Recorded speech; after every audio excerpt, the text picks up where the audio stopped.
Hi, it's Mike from Custom Cruisers. Quick one here. We got a 1600cc stroker power tank. Awesome tank, full of rust. Okay, or it was.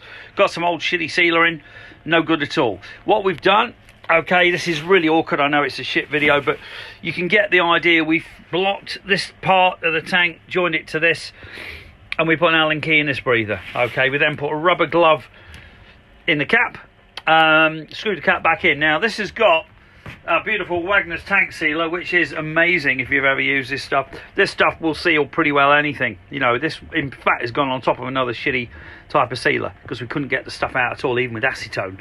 Okay, so basically you tape it all off, join these together, fill it up, put the sealer in, and basically going to roll it around. Okay, so you're basically going to go like this, you know, stand him up so it all runs to there, stand him up the other way. Give us a call, 01773835666, customcruisers.com. Mike Chabot, Custom Cruisers.